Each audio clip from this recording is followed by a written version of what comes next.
Ồ, đi phá tàng lên đấy nè. Phá tàng lên đấy nè.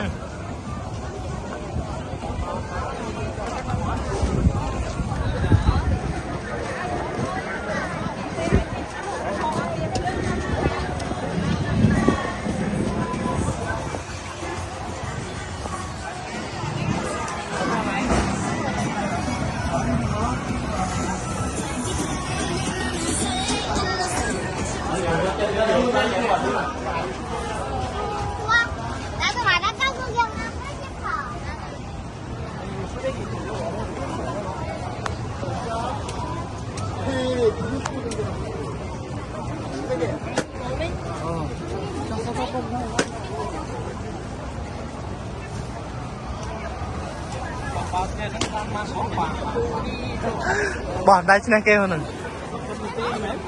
nâng này thế cái khóp ta nâng bơ bơ nhom ta bỏ nâng à thay cu nữa ăn đi mà trên này kêu mà đây có mán bấy đấy bay nữa